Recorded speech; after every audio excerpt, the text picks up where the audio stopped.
Mr. Utterson était assis au coin de son feu, un soir, après dîner, quand il fut surpris de recevoir une visite de Poole. « Par exemple, Poole, qu'est-ce qui vous amène ici » s'écria-t-il, et puis, en jetant un deuxième œil sur lui, « Qu'avez-vous? Le docteur est-il malade ?»« Mr. Utterson, il y a quelque chose qui ne va pas. Prenez un siège, et voici un verre de vin pour vous. Maintenant, prenez votre temps, et dites-moi clairement ce que vous voulez. Vous savez les façons du docteur, monsieur. Et comment il s'enferme?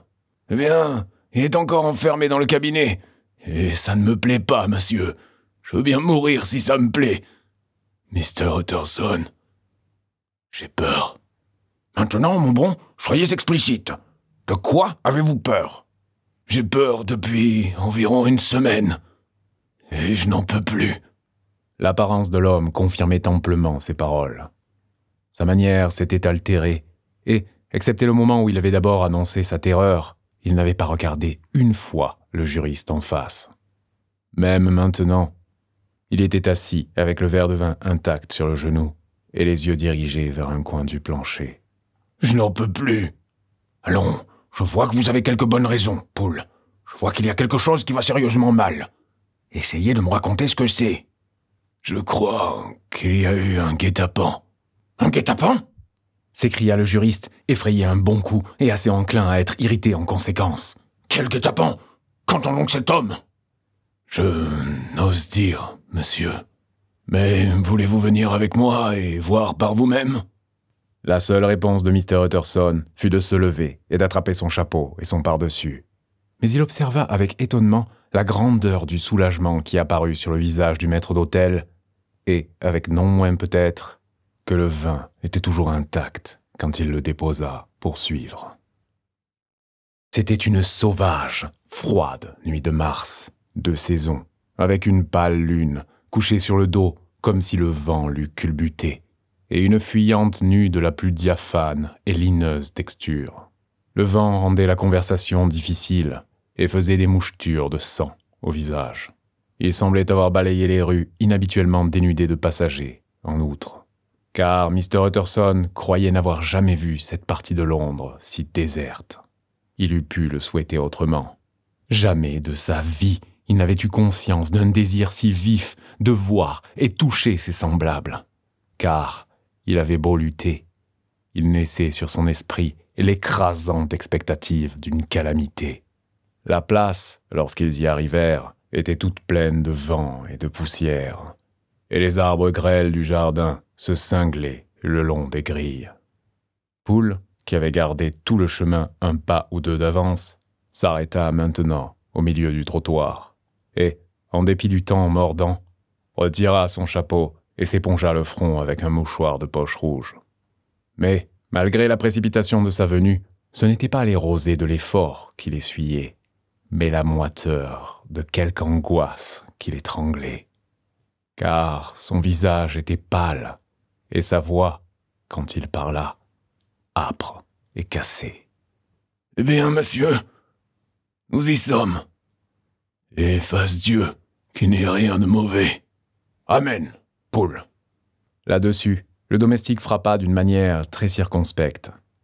La porte fut ouverte à la chaîne, et une voix demanda de l'intérieur. « Est-ce vous, Poole ? » ?»« Tout va bien. Ouvrez la porte. » Le vestibule, lorsqu'ils y pénétrèrent, était brillamment éclairé. Le feu était fourni, et autour du foyer, l'ensemble des domestiques, hommes et femmes, se tenaient serrés les uns contre les autres, comme un troupeau de moutons. À la vue de Mr. Utterson, la femme de chambre se répandit en geignements hystériques, et la cuisinière, s'écriant « Dieu soit loué, c'est Mr. Utterson !» courut en avant, comme pour le prendre dans ses bras. « Quoi? Êtes-vous tous ici? Très irrégulier, très inconvenant. Votre maître serait loin d'être satisfait. Ils ont tous peur. » Un silence blanc s'ensuivit, personne ne protestant. Seule la bonne éleva la voix et pleura maintenant bruyamment. « Taisez-vous !» lui dit Poole avec une férocité d'accent qui témoignait de ses propres nerfs détraqués. Et, en vérité, quand la fille avait si soudainement élevé la note de sa lamentation, Ils avaient tous sursauté et s'étaient tournés vers la porte intérieure avec des visages de terrible expectation. « Et maintenant ?» continua le maître d'hôtel en s'adressant au marmiton. « Passe-moi la chandelle, et nous prendrons aussitôt ceci en main. » Et puis il pria Mr. Utterson de le suivre et ouvrit la route vers le jardin de derrière. « Maintenant, monsieur, vous venez aussi doucement que vous pouvez. Je veux que vous entendiez, et je ne veux pas qu'on vous entende. Et tenez, monsieur, si par hasard il devait vous demander d'entrer, n'y allez pas. » Les nerfs de Mr. Utterson, à cette terminaison inattendue, donnèrent une secousse qui faillit lui faire perdre l'équilibre. Mais il rappela son courage et suivit le maître d'hôtel dans le bâtiment du laboratoire et à travers l'amphithéâtre chirurgical, avec son rebut de cagettes et de bouteilles, jusqu'au pied de l'escalier. Ici, Poole lui fit signe de se tenir de côté et d'écouter, tandis que lui-même, déposant la chandelle et faisant un grand et évident appel à sa résolution, monta les marches et frappa d'une main quelque peu incertaine sur la serge rouge de la porte du cabinet. « Mr. Utterson, monsieur, demande à vous voir !» appela-t-il, et alors même qu'il faisait ainsi, signala une fois de plus violemment au juriste de prêter l'oreille. Une voix répondit de l'intérieur. « Dites-lui que je ne puis voir personne. »« Merci, monsieur !» dit Poole, avec une note de quelque chose comme un triomphe dans la voix.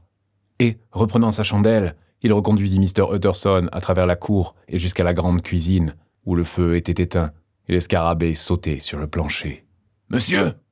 dit-il en regardant Mr. Utterson dans les yeux. « Était-ce la voix de mon maître ?»« Elle semble bien changée, » répondit le juriste, très pâle, mais rendant regard pour regard. « Changée ? Eh bien, oui, je pense. Ai-je été 20 ans dans la maison de cet homme pour me tromper sur sa voix ? Non, monsieur. Le maître a été supprimé. Il a été supprimé il y a 8 jours, quand nous l'avons entendu s'écrier du nom de Dieu. Et qui est là, à sa place ? Et pourquoi ça y reste ?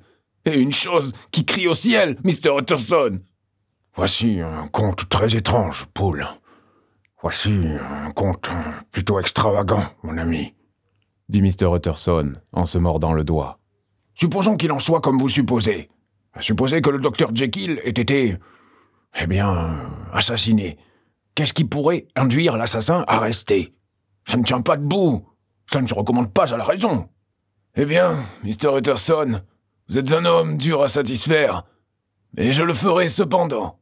Toute cette dernière semaine, il faut que vous sachiez, lui ou ça ou quoi que ce soit qui habite ce cabinet a pleuré nuit et jour après quelque sorte de médicament et n'a pas pu l'avoir à son idée.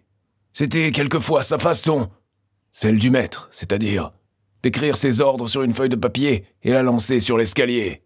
Nous n'avons eu rien d'autre cette semaine dernière, rien que des papiers et une porte close, et jusqu'au repas laissé ici pour rester en fraude quand personne ne regardait. Eh bien, monsieur, chaque jour, oui, et 2 et 3 fois dans la même journée, il y a eu des commandes et des réclamations, et j'ai été envoyé voler chez tous les pharmaciens en gros de la ville. Chaque fois que je ramenais la chose, il y avait un autre papier me disant de la ramener, parce qu'elle n'était pas pure, et une autre commande à une maison différente. On a besoin de cette drogue, amèrement mal, monsieur. Pour quoi que ce soit. Avez-vous de ces papiers ? Poole fouilla dans sa poche et tendit un billet froissé, que le juriste, en se penchant plus près de la chandelle, examina soigneusement. Son contenu était ainsi conçu. Le docteur Jekyll présente ses compliments à M.M. Mao. Il leur assure que leur dernier échantillon est impur et tout à fait inutile à son présent dessein. En l'année 1800 et quelques, le docteur J en acheta une assez grande quantité chez M.M. Mao. Il les prie maintenant de chercher avec le soin le plus religieux, et dût-il en rester de la même qualité, de la lui faire suivre aussitôt. La dépense n'entre pas en considération. L'importance de ceci pour le docteur Jekyll ne saurait être difficilement exagérée. Jusque-là, la lettre avait été conçue assez posément. Mais ici, avec un soudain crachotement de la plume, l'émotion de l'auteur s'était donné libre cours. « Pour l'amour de Dieu, trouvez-moi un peu de l'ancienne !»« Voici un étrange billet. Comment se fait-il que vous l'ayez ouvert ?»« L'homme de chez Meaux était rudement en colère, monsieur. Il me l'a rejeté comme de la saleté. Ceci est indiscutablement la main du docteur. savez-vous? Je me disais que ça y ressemblait. Mais qu'importe l'écriture, je l'ai vu. Vu? Eh bien, voilà, c'était comme ça. J'entrais soudain dans l'amphithéâtre en venant du jardin. Il semble qu'il s'était glissé dehors pour chercher cette drogue ou quoi que ce soit, car la porte du cabinet était ouverte, et il était là, à l'autre bout de la pièce, fouissant parmi les cagettes. Il leva les yeux quand j'entrais, poussa une espèce de cri et fila en haut dans le cabinet. Ce n'est que pendant 1 minute que je le vis, mais les cheveux se dressèrent sur ma tête comme des piquants. Monsieur, si c'était mon maître, pourquoi avait-il un masque sur la figure? Si c'était mon maître, pourquoi a-t-il crié comme un rat et m'a-t-il fui? Je l'ai servi assez longtemps. Et puis... L'homme s'arrêta et se passa la main sur la figure. Toutes ces circonstances sont très étranges, mais je crois que je commence à y voir clair. Votre maître, Poole, est de toute évidence saisi d'une de ces maladies qui à la fois torture et défigure la victime. D'où, pour autant que je sache, l'altération de sa voix. D'où le masque et son évitement de ses amis. D'où son impatience à trouver cette drogue, au moyen de laquelle la pauvre âme retient quelque espoir d'ultime guérison. Fasse Dieu qu'il ne soit pas déçu. Voilà mon explication. Elle est assez triste, Poole, oui, et épouvantable à considérer. Mais elle est simple et naturelle, se tient bien et nous délivre de toute alarme exorbitante. Monsieur, dit le maître d'hôtel, en tournant à une sorte de pâleur marbrée. Cette chose n'était pas mon maître, et voilà la vérité. Mon maître. Ici, il regarda autour de lui et se mit à chuchoter. Est une grande et belle façon d'homme, et celui-ci tenait davantage d'un nain. Utterson tenta de protester. Oh, monsieur, pensez-vous que je ne connaisse pas mon maître après 20 ans? Pensez-vous que je ne sache pas où arrive sa tête dans la porte du cabinet, où je l'ai vu chaque matin de ma vie? Non, monsieur. Cette chose, dans le masque, n'a jamais été le Dr. Jekyll. Dieu sait ce que c'était. Mais ça n'a jamais été le Dr. Jekyll. Et c'est la conviction de mon cœur qu'il y a eu meurtre. Poole, si vous dites cela, il deviendra mon devoir de m'en assurer. Si fort que je désire ménager les sentiments de votre maître, si fort que je sois tracassé par ce billet qui semble le prouver toujours en vie, je considérerai mon devoir d'enfoncer cette porte. Ah, Mr. Utterson, c'est parler! Et maintenant, vient la deuxième question. Qui va le faire? Mais vous et moi, monsieur. C'est très bien dit. Et quoi qu'il advienne, je ferai mon affaire de veiller à ce que vous ne soyez pas perdant. Il y a une hache dans l'amphithéâtre, et vous pourriez prendre le tisonnier de la cuisine pour vous-même. Le juriste prit cet instrument grossier mais pesant dans sa main et l'équilibra. Savez-vous, Poole, dit-il en levant les yeux, que vous et moi allons nous placer dans une position de quelque péril? Vous pouvez le dire, monsieur. En effet, il est bon alors d'être franc. Nous pensons tous les deux plus que nous n'en avons dit. Nettoyons notre cœur. Cette forme masquée que vous avez vue, l'avez-vous reconnue? Eh bien, monsieur, ça s'est passé si vite, et la créature était si courbée en deux, que je saurais difficilement en jurer. Mais si vous voulez dire, était-ce Mr. Hyde? Eh bien, oui, je crois que c'était lui. Voyez-vous, c'était à peu près de la même grosseur, et ça avait la même façon vive, légère avec elle. Et puis, qui d'autre aurait pu entrer par la porte du laboratoire? Vous n'avez pas oublié, monsieur, qu'à l'époque de l'assassinat, il avait encore la clé sur lui. Mais ça n'est pas tout. Je ne sais pas, Mr. Utterson, si jamais vous avez rencontré ce Mr. Hyde. Oui, j'ai parlé avec lui une fois. Alors vous devez savoir aussi bien que nous autres qu'il y avait quelque chose chez ce monsieur, quelque chose qui donnait un coup. Je ne sais pas bien comment le dire, monsieur, en dehors de ceci, que vous vous sentiez dans la moelle, comme froid et fluide. J'avoue que je ressentis quelque chose de ce que vous décrivez. Tout à fait, monsieur. Eh bien, quand cette chose masquée comme un singe sauta d'entre les produits chimiques et fila dans le cabinet, il m'est descendu par l'échine comme de la glace. Oh, je sais que ce n'est pas une preuve, Mr. Utterson. J'ai assez de connaissances livresques pour ça, mais on a des impressions. Et je vous donne ma parole biblique que c'était bien Mr. Hyde. Oui, oui. Mes craintes s'inclinent au même point.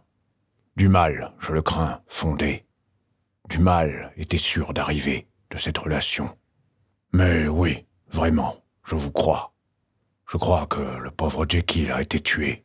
Et je crois que son assassin, dans quel but, Dieu seul saurait le dire, est toujours tapi dans la chambre de sa victime. Eh bien, que notre nom soit Vengeance. Appelez Bradshaw. Le valet vint à la semonce, très blanc et nerveux. Remettez-vous, Bradshaw.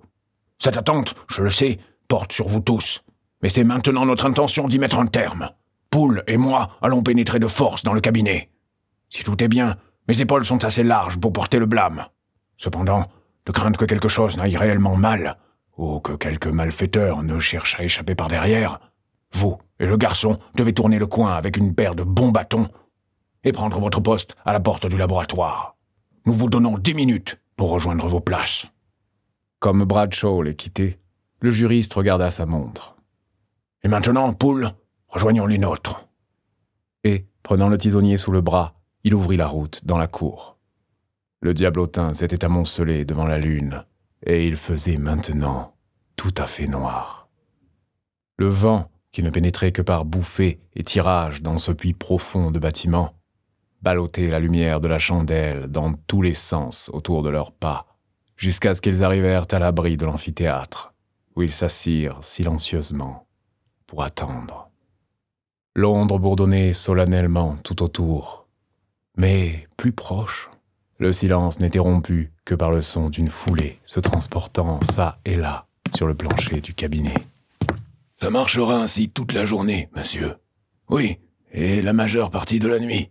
Seulement, quand un échantillon nouveau arrive du pharmacien, il y a un bout d'interruption. Oh, c'est une mauvaise conscience qui est une telle ennemie du repos. Oh, monsieur, il y a du sang ignoblement versé dans chacun de ses pas. Mais écoutez encore, un peu plus près. Mettez votre cœur dans vos oreilles, Mr. Utterson, et dites-moi, est-ce le pied du docteur? Les pas retombaient légèrement et bizarrement, avec un certain balancement, malgré qu'ils allaient si lentement. C'était différent, en vérité, de la lourde démarche craquante d'Henry Jekyll. N'y a-t-il jamais rien d'autre? Poole hocha la tête. Une fois je l'ai entendu pleurer. Pleurer? Comment cela? Dit le juriste, conscient d'un soudain frisson d'horreur. Pleurer comme une femme ou une âme en peine. Je me suis éloigné avec ça sur le cœur, que j'en aurais pleuré aussi. Mais maintenant, les 10 minutes tiraient à leur fin. Poole déterra la hache de sous une meule de paille d'emballage. La chandelle fut posée sur la plus proche table pour les éclairer lors de l'attaque. Et ils se rapprochèrent en retenant leur souffle, de là où ce patient pied allait toujours de long en large, de long en large, dans le calme de la nuit. Jekyll, je demande à vous voir. Il s'arrêta un instant, mais il ne vint aucune réponse. Je vous donne un avertissement loyal. Nos soupçons sont éveillés, et je dois vous voir et vous verrez. Sinon, par des moyens honnêtes, alors par des déshonnêtes. Sinon, de votre consentement, alors par la force brute. Utterson, pour l'amour de Dieu, ayez pitié. Oh, ce n'est pas la voix de Jekyll, c'est celle de Hyde. Abattez la porte, Poole. Poole balança la hache par-dessus son épaule. Le coup ébranla le bâtiment, et la porte à la serge rouge sauta contre la serrure et les gonds. Un lamentable hurlement, comme de pure terreur animale, retentit du cabinet. La hache se leva encore. Encore, les panneaux se fracassèrent et le cadre bondit. 4 fois, le coup tomba. Mais le bois était dur et les installations étaient d'excellente manufacture.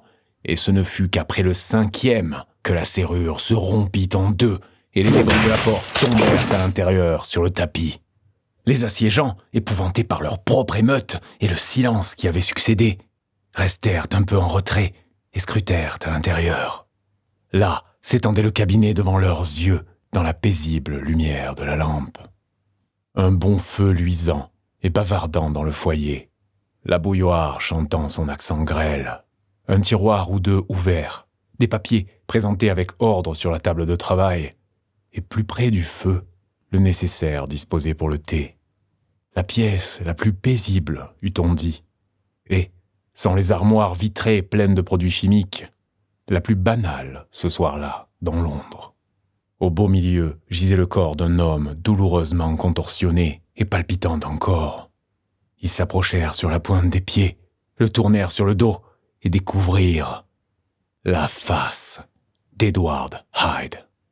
Il était habillé de vêtements beaucoup trop grands pour lui, de vêtements de la grosseur du docteur. Les cordes de son visage remuaient encore avec un semblant de vie, mais la vie s'en était tout à fait allée.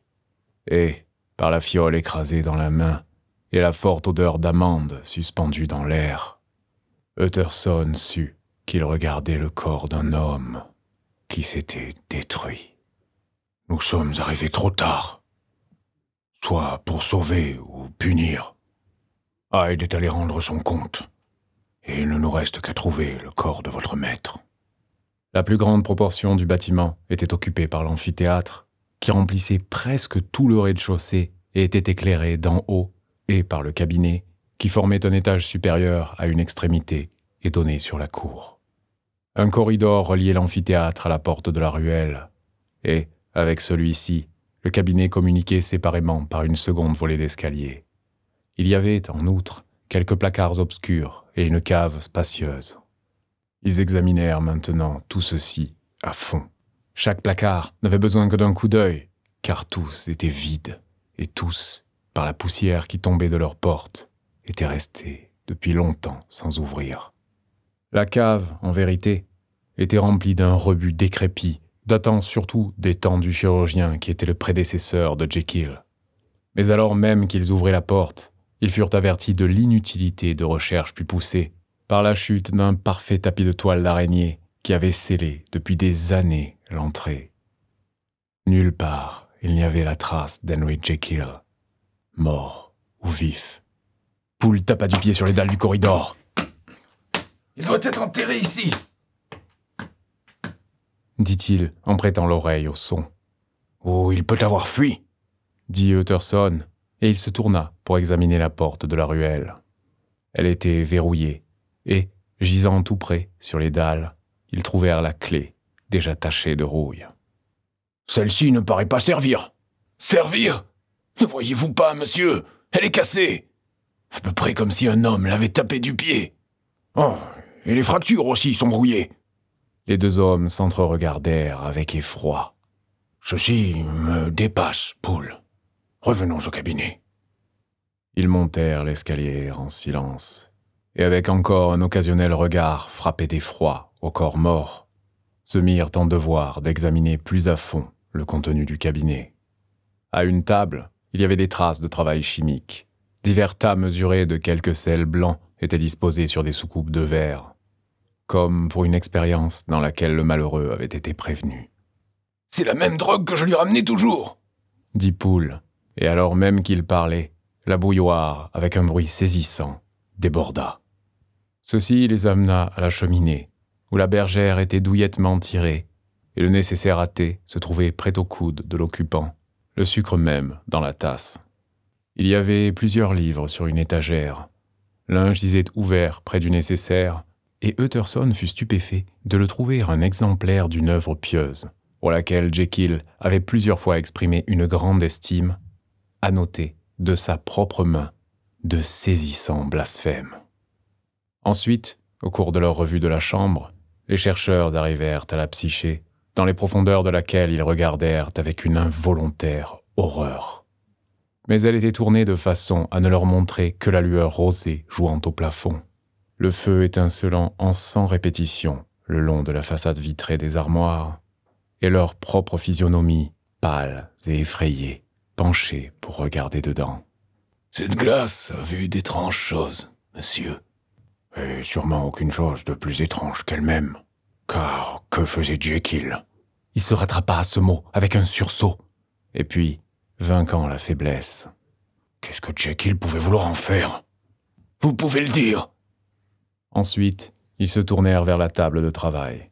Sur le pupitre, parmi l'étalage ordonné de papier, une grande enveloppe tenait le dessus et portait, de la main du docteur, le nom de Mr. Utterson. Le juriste la décacheta et plusieurs incluses tombèrent sur le plancher. La première était un testament, dressé dans les mêmes termes excentriques que celui qu'il avait rendu 6 mois auparavant, pour servir de dernière volonté en cas de mort et d'acte de donation en cas de disparition.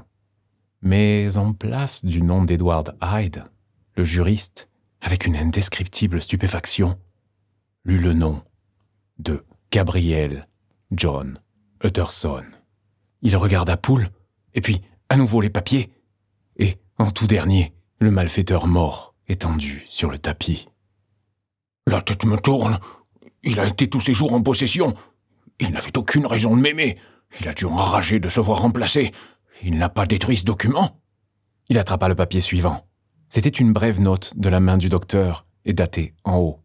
Oh, Poole, il était vivant, ici et aujourd'hui. On ne peut pas s'en être défait dans un si court espace. Il doit encore être vivant. Il doit avoir fui. Et alors, pourquoi fuir? Et comment? Et dans ce cas, pouvons-nous nous risquer à déclarer ce suicide? Nous devons être prudents. Je prévois que nous pouvons encore impliquer votre maître dans quelque affreuse catastrophe. Pourquoi ne la lisez-vous pas, monsieur? Parce que je crains. Fasse Dieu que je n'en ai pas de cause. Et avec cela, il porta le papier à ses yeux et lut ce qui suit. Mon cher Utterson, quand ceci tombera entre vos mains, j'aurai disparu. Dans des circonstances que je n'ai pas la pénétration de prévoir, mais mes instincts et toutes les circonstances de ma situation sans nom me disent que la fin est sûre et doit être prochaine. Allez donc, et lisez d'abord le récit que Lanyon m'avertit qu'il devait placer entre vos mains. Et si vous vous souciez d'en entendre davantage, reportez-vous à la confession de votre indigne et malheureux ami, Henry Jekyll. Il y avait une troisième incluse? Ici, monsieur, dit Poole, avant de lui remettre en main un paquet considérable, cacheté en plusieurs endroits. Le juriste le mit dans sa poche. Je ne parlerai pas de ce papier. Si votre maître a fui, ou s'il est mort, nous pouvons du moins sauver son crédit. Il est maintenant 10 heures. Je dois rentrer chez moi et lire ces documents en paix. Mais je serai de retour avant minuit, quand nous enverrons chercher la police. Ils sortirent, en verrouillant la porte de l'amphithéâtre derrière eux. Et Utterson, laissant une fois de plus les domestiques rassemblés autour du feu dans le vestibule, se traîna de nouveau à son cabinet pour lire les 2 récits dans lesquels ce mystère devait maintenant s'expliquer.